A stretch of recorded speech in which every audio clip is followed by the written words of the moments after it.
Europe में प्रभाववाद जब अपने चरम पर आया, उसी दौरान अद्भुत शैलियों का और विकास होता गया। ये समय था 20वीं सदी, जिसका प्रारंभिक जो समय था 20वीं सदी का। इसमें ऐसी कलाएं, ऐसे कलाकार उत्पन्न हुए जिन्होंने यूरोपीय चित्रकला को बिल्कुल बदल दिया। न केवल चित्रकला, मूर्तिकला के अंदर भी क्रांतिकारी परिवर्तन आ गए थे। उसके अलावा हम साहित्य की बात कर सकते हैं, संगीत की बात कर सकते हैं, नाट्य की बात कर सकते हैं, वास्तुकला की बात कर सकते हैं। इन सभी क्षेत्रों के अंदर विविध आंदोलन उत्पन्न हुए और उनकी प्रेरणा से ये लोग अपनी कला के प्रति सौंदर्य अभिव्यक्ति करते रहे। ऐसे में जो कला आंदोलन उत्पन्न हुए, उनकी प्रतिक्रिया स्वरूप कलाकारों के मनस्पटल पर विभिन्न बिंब उभरने लगे और उन बिंब के आधार पर ही एक कला जिसका नाम है घनवाद, उसका भी उदय हुआ। हम घनवाद कह लें या क्यूबिज्म कह लें, यह 20वीं शताब्दी का सबसे प्रभावशाली कला आंदोलन के रूप में जाना गया और इसमें एक ही उद्देश्य था, वह था जो आकार है उसकी खोज करना और उसका विश्लेषण करना और उसके बाद विश्लेषण के पश्चात उसका संश्लेषण करना। और कला की इस विधा में आकृतियों का विश्लेषण करने का कलाकारों ने बहुत प्रयत्न किया और इसलिए आरंभ में इसे सबसे पहले विश्लेषणात्मक घनवाद के रूप में जाना गया। उसके बाद का फेज जो था वो संश्लेषणात्मक घनवाद के रूप में जाना गया।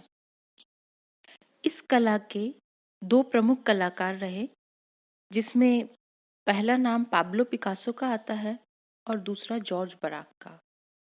हालांकि जॉर्ज बराक जो थे, उन्होंने पिकासो से अधिक क्यूबिज्म में काम किया, परंतु पाब्लो पिकासो इसको अंत तक लेकर गए। इसलिए जो घन चित्रण शैली है, उसमें पाब्लो पिकासो का एक नेतृत्वकर्ता के रूप में नाम जाना गया। जो यूरोपीय चित्रकला और मूर्तिकला है, उसमें हम देखते हैं कि एक विशेष प्रकार का परिवर्तन देखा गया।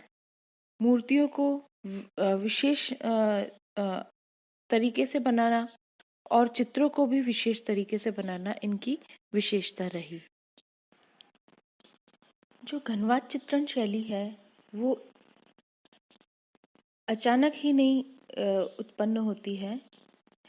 पिकासो की लंबी साधना के पश्चात घनवाद चित्रण शैली का या घनवादी जो चित्र है उसकी लोकप्रियता बढ़ती गई। पहले पिकासो के बारे में कहा जाता है कि पिकासो अपने 9वें वर्ष में ही बहुत अच्छे चित्र बनाते थे और वो ग्रीक मूर्तियों को बहुत अच्छे तरीके से वो उनका चित्रण करते थे। इसके पश्चात पिकासो ने रियलिस्टिक काम बहुत ज़्यादा किए थे, तो उनको देखकर ये नहीं लगता था कि वे घन चित्रण शैली की ओर प्रवृत्त भी होंगे, परंतु धीरे धीरे उन्होंने एक्सपेरिमेंटल काम करना स्टार्ट किया और इस एक्सपेरिमेंटल काम के पश्चात घनवाद के अंदर वो एंटर होते हैं। और हम देख सकते हैं कि जब क्यूबिज्म की पहली शाखा, जो कि फ्रांस में 1907 से 1911 के बीच में एक आंदोलन के रूप में आती है, जिसमें सबसे पहले एक चित्र जिसका परिचय होता है एविग्न्यू की स्त्रियां। इस चित्र के बाद क्यूबिज्म एक नए विचार के रूप में सामने आता है। अब इस चित्र एविग्न्यू की स्त्रियां में क्या खास है। तो हम देखेंगे कि इससे पूर्व जो कलाकार थे वे चित्रों में ज़्यादा कुछ परिवर्तन नहीं कर रहे थे, या तो जैसा दिख रहा है वैसा बनाना या कल्पना के आधार पर बनाना। परंतु यहाँ पर एक नया विचार आया कि जैसा दिख रहा है वैसा तो बनाना, पर यथार्थ के रूप में जो नहीं दिख रहा है उसको भी प्रदर्शित करना, वो हम इस चित्र के अंदर देख सकते हैं।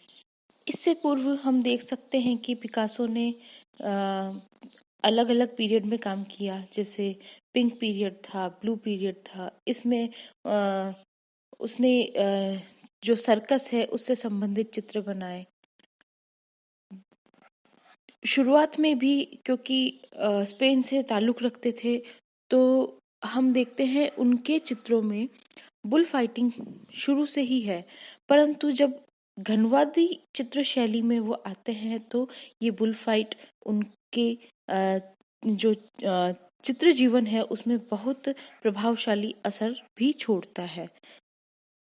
तो हम देखते हैं कि जो आंदोलन का ये जो प्रथम चरण है, जिसके अंदर न सिर्फ पाब्लो पिकासो अपितु जॉर्ज बराक भी यहाँ पर काम कर रहे थे, और ये इन लोगों ने क्यूबिज्म से हमारा परिचय करवाया।